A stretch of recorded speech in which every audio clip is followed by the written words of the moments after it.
எங்க அப்பச்சி பதறிட்டார ஒரு செகண்ட். ஏடா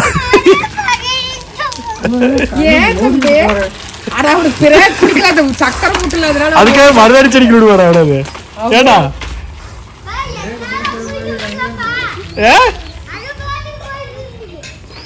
நீ எதுக்குடா அங்க ஓரமா போற? அப்புறம் அப்புறம் நான் ரோட்ல போக வேண்டியதானே சாமி. அப்படி அப்படி வா, இங்க வா. காய கருவிலி அழுத்து போ, மெதுவா போ, மெதுவா போய் மெதுவா வா. என்ன காயம் இருக்கிற? ஆமா, காயம்னா இந்த கருவிலியில கீரை விழுந்துருச்சாமா. அதனால வந்து இதுக்கு மருந்து கொடுத்துருக்குறாங்க. மொத்தம் 1 மணி நேரத்துக்கு ஒருக்கா மருந்து ஊற்றணும், 4 மணி நேரத்துக்கு ஒருக்கா ஒரு மருந்து, அப்புறம் ஆயில்மெண்ட் கொடுத்துருக்காங்க. சரியாயிடுச்சு, இப்போ தெரியுதுதா. நேற்றெல்லாம் மங்களாக தெரிஞ்சுது. ஆக்சுவலாக இந்த கண் என்ன ஆச்சுன்னா, மரத்து மேலே ஏறி கொலையாக இருக்கிறதுக்கு நிற்கும் போது டக்குன்னு இளநீ கோது வந்து பட்டுருச்சு. 3 நாளாக லீவு. அந்த அன்றைக்கி தான் வேலைக்கு போனேன். வேலைக்கு போய் கடைசி ஒரு வேலை முடிகிற டைமில் ஒரு 3 மரம் இருக்கும்போது இந்த மாதிரி ஆயிடுச்சு. ரொம்ப மன உளைச்சல். வேலைக்கு போகாமல் இருந்துக்கலான்னு ஆயிடுச்சு. நேற்று சம்பாரிச்சு 1000 ரூபா ஹாஸ்பிட்டலுக்கே போயிடுச்சு. அது போக கண் இப்படி ஆயிடுச்சுன்னு மன உளைச்சல் வேறு. என்ன பண்ணுறதுனே தெரியல. இப்போ எங்கே போயிட்டுருக்கேன்னா கிரவுண்டுக்கு போயிட்டுருக்கேன். ஈவினிங் பசங்க டெய்லி நம்ம கிரவுண்டில் விளையாடுவாங்க. இதுதான் நம்ம கிரிக்கெட் கிரவுண்டு. சின்ன வயசுலேருந்து விளையாண்டு கிரவுண்டு. அங்கேருந்து விளையாண்டோம்னா இந்த குடோன் மேலே அடிக்கிறது ஜாலியாக. இந்த குடோனுக்குள்ளேலாம் வாழ்க்கை எப்படி இருந்தது. எல்லாம் என்ஜாய் பண்ணிகிட்டு இருந்தோம். இப்போல்லாம் வந்து பார்த்திங்கன்னா ஃபுல்லாக அது வந்து பார்த்திங்கன்னா ஏசி குடோன் போட்டாங்க. அதனால் உள்ளே யாரையும் அலோவ் பண்ணுறதில்ல. உள்ளே நுழைய தடை, மீறினால் தண்டிக்கப்படுகிறது. அப்போ வந்து பார்த்திங்கன்னா நாங்கள் இப்படி வச்சு விளையாடிட்டு இருந்ததுனால இப்போ அந்த பக்கம் ஆப்போசிட் முருகனை பார்த்து வச்சு விளையாண்டுருக்கோம். அதனால் சுற்றிக்கிட்டு இல்லைன்னா பேக்கில் யாராவது அடித்தாங்கன்னா மட்டும்தான் 1-2 இங்கே வந்து உழுகு. அது எட்டி குச்சி எடுத்துகிட்டு வந்துடுவோம். இங்கே பார்த்திங்கன்னா இதுதான் நம்ம சென்னிமலை. நிறைய பேர் கேள்விப்பட்டிருப்பீங்க. எவ்வளோ லாங்காக இருக்குதுங்கிறது பாருங்கள். அங்கேருந்து இருடா வர்றேன், அங்கே இருக்குது. இது பார்த்திங்கன்னா சென்னிமலை முருகரோட கோயில் கோபுரம் பாருங்கள் எப்படி தெரியுது. இவ்வளோ தான் நம்ம மொபைலில் ஜூம் ஆகும். நான் ஒரு ஷார்ட்ஸ் ஒன்று போட்டிருப்பேன். ஆக்சுவலாக ஒரு கிரவுண்டில் விளையாண்ட மாதிரி. அது வந்து பார்த்திங்கன்னா எங்கேன்னா அந்த டவர் மாதிரி தெரியுதா, அங்கே அதுக்கு அப்படியே பேக் சைடில் அந்த கிரவுண்டு. அது எக்ஸலண்ட்டாக இருக்குது. ஒரு 2-3 வருஷத்துக்கு முன்னாடி விளையாண்டேன். இப்போ டோர்னமெண்ட்டுக்காக போய்த்தா கிரவுண்டு இந்த அளவுக்கு சூப்பராக இருக்குது அப்படின்னு தெரியுது. அந்த அளவுக்கு இங்கே பாருங்க. எப்போவுமே இங்கேருந்து இங்கே வச்சு கல் அங்கே தெரியும் பாருங்கள். அந்த கல்லுக்கிட்ட வந்து லைன் வச்சு 6 அடிச்சு விளையாண்டுருப்போம். 1 பிச் கேட்ச் வச்சு. இன்றைக்கி பாக்ஸ் கிரிக்கெட் விளையாட ஆரம்பிச்சிட்டானுங்க. புதுசாக பண்ணிகிட்டு இருக்கானுங்க டெய்லி. இப்போ வந்து பார்த்தீங்கன்னா சும்மா த்ரோ போட்டு 1 பிச் கேட்ச். டீமுக்கு 3 பேர் ஷார்ட்புட் 3 போட்டு பிரிச்சாச்சு. ரன் எதுக்குள்ளீங்கன்னா அந்த சின்ன வேப்பமரம் ஒன்று தெரியுதா, அதுக்கு நேர் இருக்கிற கல் இங்கே ஸ்ட்ரெயிட்டில் பவுலருக்கு நேர் ஒரு கல் இருக்குது அதுக்குள்ளே. இல்லை இன்னொரு கூத்து என்னென்னா, நாட்டின் சைடில் லைனை தாண்டியே போனாலும் ஓடி போய் 1 பிச் கேட்ச் பிடிச்சிட்டாங்கன்னா அவுட்டு. எதுடா அது ஆக்சுவலாக சின்ன வேப்பமரம் அங்கே இருக்குது. இங்கே இதுக்குள்ளே ஆட்ரா. அப்புறம் வின்னிங் ஃபஸ்ட்டு டெஸ்ட்டு அவுட் ஆக வரைக்கும்.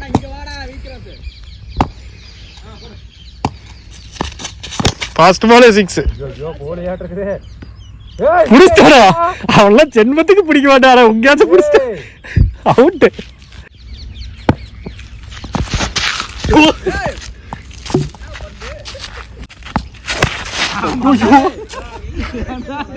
மாப்பிளா நீ இப்படி எல்லாம் கட்டுடாதா. திரும்பி இருக்கிறா அந்த பாத்துக்க. போய் எடுத்தா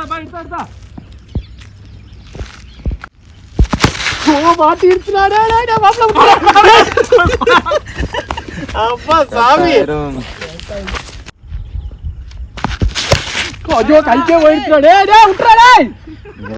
இருக்கலையே. இந்த சின்ன பசங்களை அவுட் பண்றத பிரச்சனை. கொஞ்ச நேரம் லாங் நிப்பானே அப்படியே முன்னாடி வந்துருவானுங்க எல்லாரும். அவுட். ஓகே, எத்தனை ரன்னு? 6 ரன் தானா? ஓகே, 8 ரன்னோ 12 ரன்னோ அடிச்சிங்கன்னா நீங்கள் வின். அதான் அங்கே உட்காந்துருக்கா பார்த்தீங்களா, அவன் யார் கேட்ச் பிடிச்சாடோ அதே மாதிரி ஃபர்ஸ்ட் பால் அவன் அடிச்சு அதே இடத்துல நம்மளால கேட்ச் பிடிச்சிட்டான். ஆக்சுவலாக அந்த மேட்ச் நாங்கள் 6 ரன் அடிச்சிருந்தோமா, 8 இல்லைன்னா 12 டார்கெட் கொடுத்தோம். கடைசி விக்கெட் இறங்கி ஒரு அடிச்சு போட்டேன். இப்போ எத்தனை உங்களுக்கு டார்கெட்டு? எத்தனை 2? அவனுக்கு வந்து பார்த்தீங்கன்னா ஒரு 6 அடிச்சு வச்சிருக்கானுங்க. அதே மாதிரி எங்களுக்கு டார்கெட்டுன்னு நினைக்கிறப்போ. ஸோ இது எப்படி அடிக்கிறதுன்னு பார்க்கலாம். இதுக்கு மேலே எடுத்துக்கிட்டே வந்து லென்த்தாக போகும் இந்த வீடியோ. இப்படி தான் நாங்கள் ஜாலியாக என்ஜாய் பண்ணுவோம். யாரெல்லாம் ஃப்ரீயாக இருக்கிறோமோ ஈவினிங் வந்துடுவோம். சூப்பராக விளையாடிட்டு இருப்போம். ஐயோ இப்போ முடியல. செம்ம என்டர்டெயின்மெண்ட்டாக இருக்கும் இப்படியே விளையாடுறது.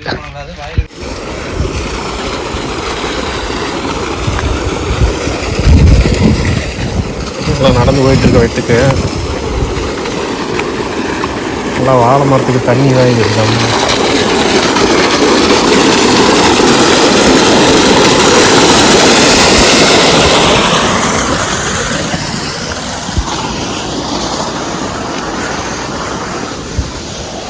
இங்கிருந்து அப்படியே காட்டுற சென்னிமலை எப்படி தெரியுது, அதுக்கப்புறம் இந்த வயல்வெளிகள் எப்படி பேக்ரவுண்டில் எப்படி இருக்குது என்னங்கிறத அப்படி பாருங்கள். சூப்பராக இருக்குது, வேறு லெவலில் இருக்குது பார்க்குறக்கு. மணி வந்து பார்த்திங்கன்னா ஒரு 11:45 பக்கமாக இருக்குது. எக்ஸலண்ட்டாக இருக்குது. காட்டுற மாதிரி அப்படியே அங்கே தெரியுது பார்த்தீங்களா, அதுதான் சென்னிமலை. எப்படி இந்த பக்கம் காட்டுறேன், அதுதான் சென்னிமலை கோபுரம் தெரியுது. அப்படியே வந்து பார்த்தீங்கன்னா இங்கே ஒரு மலை தெரியுது எனக்கு குட்டி, அவ்வளோ அழகா. அப்படியே கீழே வருங்க, சுற்றி பச்சை பசங்க.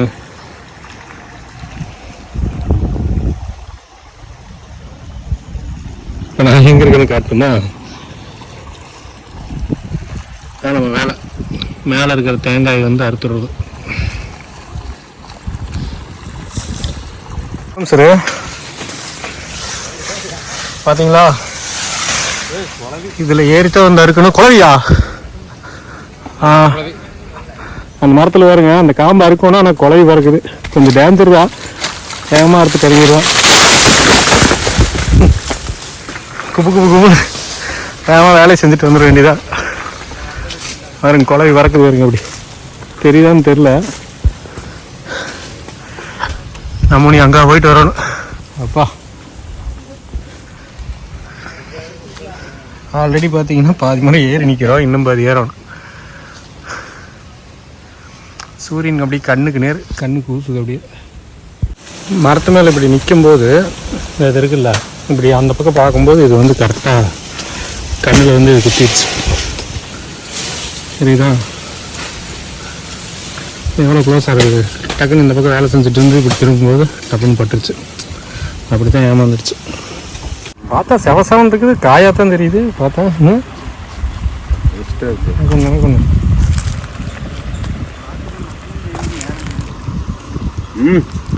நல்லா இருக்குதா?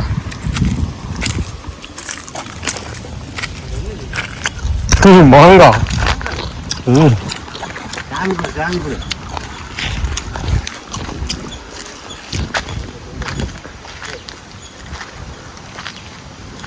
கழுவரம் இல்லை, ஒன்றும் இல்லை.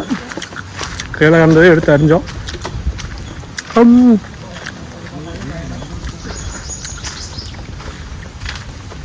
சத்தப்பல்லு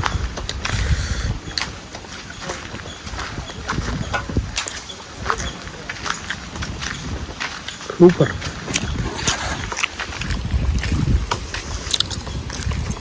இது அந்தோந்துதா? இங்கே கொலையா அந்தோந்து கிடக்குது. ஆல்ரெடி அந்த கொலை வந்து பார்த்தீங்கன்னா மரத்துலேருந்தே அந்து விழுந்துருச்சு. அது இளநி கிட்டத்தட்ட எத்தனை காய்டா இருந்திருக்கு? ஒரு 10 காய் இருக்குங்களா? ஒரு 6 7 10 இருக்குது. ஒரு 10 காய் 12 காய் பக்கமாக விழுந்துருச்சு. அதே மாதிரி அந்த கொலைக்கும் சப்போர்ட் இல்லாமல் கீழே தொங்கிட்டு இருக்குதா, அதனால் அதை சப்போர்ட் கொடுத்து கட்டுறதுக்காக மேலே போயிருக்கிறாங்க.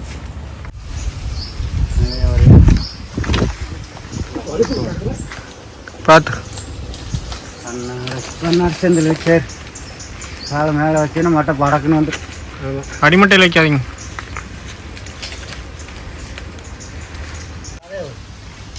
பாதியில ஏறி தூக்கி விட்டா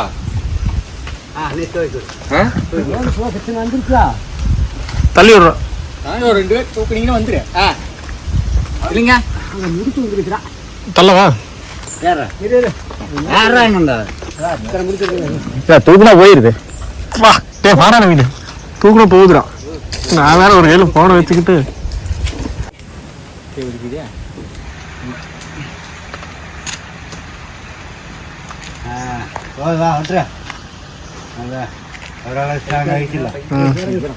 நாலு பேர்த்துக்கு ஆளுக்கு 50 ரூபா வீதம் 200 ரூபா. சரிங்களா, வாங்கிக்கலாம். எனக்கு தர வேண்டாம், வேலை செஞ்சவங்க 4 பேர்த்துக்கு கொடுத்துருங்க. வேலை எல்லாம் எழுத்து கட்ட முடியாது, எட்டவே எட்டாது, கயிறு எட்டாது. அதான் ஜம்முன்னு இருக்குது, ஒன்றும் பிரச்சனை இல்லை. லாஸ்ட்டாக வந்து பார்த்தீங்கன்னா இதை சுற்றி ஆளுக்கு ஒரு 5-5 வாரம் வந்தது. ஆக்சுவலாக எங்களுக்கு ஒர்க் அங்கேயே முடிஞ்சுது. இது ஒரு சின்ன பிட்டாக இருக்குது, வந்து போட சொன்னாங்க. நாங்கள் வந்தே வந்து பார்த்தீங்கன்னா வாத்துக்கறி சாப்பிட்டு போகலாம், இங்கே எத்தனை மரம் போடுறோமோ அந்த மரத்துக்கு வந்து பார்த்தீங்கன்னா போய் ஜாலியாக சாப்பிட்டு போகலாம் அப்படிங்கிறக்காக வந்தோம். போய் வாத்துக்கறி வாங்கி சாப்பிட போகிறோம். போயிட்டு வாத்துக்கறி இருந்தது அப்படின்னா எப்படி இருக்குது எனக்கு காட்டுறேன். டைம் பாருங்க 1:50 ஆச்சு. வெள்ளி சனி ஞாயிறுலாம் வந்தோம்னா இந்த டைம் இருக்கவே இருக்காது அப்படின்னு நினச்சிட்டு வந்தா இருக்குதுன்னு சொல்லிட்டாங்க. பாருங்க, இதுதான் கடை. 3 காக்கில் கொடுங்க. எவ்வளோ ரேட்டு? 80 ரூபாய்க்கு 150 கிராம், காக்கில் 140, இட்லி 10 ரூபா. 3 காக்கில் கொடுங்க, 3 இட்லி கொடுங்க. ஆமாங்க, பார்சல் கொடுத்துருங்க, கொண்டு வைக்கிறோம். சிம்பிளான செட்டப்பு. கிட்டத்தட்ட பார்த்தீங்கன்னா ஒரு இங்கே ஒரு 3, அங்கே ஒரு 3, அங்கே ஒரு 3 சேர் போட்டோம்னால ஒரு 9 பேர் கொண்டு சாப்பிட்ற மாதிரி. தாத்தாவும் பாட்டி இங்கே முக்கியமாக வந்து பார்த்தீங்கன்னா ஜிபே கிடையவே கிடையாது. கையில் அமௌண்ட் இருந்தால் சாப்பிடலாம். நம்ம இங்கே உட்காந்து சாப்பிட போகிறதில்ல, நம்ம வாங்கிட்டு வேறு பக்கம் ஜாலியாக போய் பசங்க நான் ஜாலியாக ஃப்ரீயாக பேசிட்டு சாப்பிடுவாங்க. அதுக்காக ஜம்முன்னு வாக்கியாமேட்டில் வந்து உட்காந்தாச்சு. எப்படி இருக்குது பார்த்தீங்களா? எப்பவுமே வந்து பார்த்தீங்கன்னா வேலை செஞ்சுட்டு கொஞ்சம் மதியானம் ஒரு 12 மணி 12:30 அந்த மாதிரி தாண்டிச்சு அப்படின்னா பசி எடுத்துக்குமா. வீட்டில் போனால் என்ன செஞ்சு வச்சுருக்காங்களோ என்ன எதுங்கிறது தெரியாது. அதனால வந்து பார்த்தீங்கன்னா ஜாலியாக பசங்களோட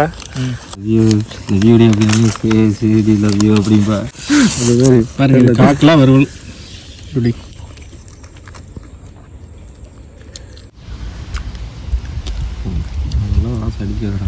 இட்லி 3 இட்லி நல்லா மெதுன்னு. சரி, ஓகே, சாப்பிட ஆரம்பிக்கலாம். தம்பி எல்லாம் இறக்கிருப்பேன். கிட்டத்தட்ட பாதி இட்லியே சாப்பிட்டானுங்க, நம்ம அப்படியே இருக்கிறோம். கறி பார்த்தீங்களா எப்படி இருக்குன்னு. வாத்து வரல் பொறுத்த வரைக்கும் கொஞ்சம் பெரிய பெரிய பீஸாக போட்டாங்கன்னா தான் வாய்க்கு கடிக்கிறதுக்கு தான் இருக்குது. இந்த சிக்கன் ப்ராய்லர் கட்டுற மாதிரிலாம் வெட்டினாங்கன்னா ஒன்றுமே இருக்காது கறியில். நல்லா நீட்டாக டேஸ்ட்டு ஜம்முன்னு இருக்குது. குழம்பு சாப்பாட்டு ஊற்றிக்கிட்டாவே நல்லா இருக்குது. சுகம் நான் அன்றைக்கி வாங்கிட்டு போய் ஊற்றி சாப்பிட்டு பார்த்தேன், செம்மையாக இருந்தது. சரி, ஓகே.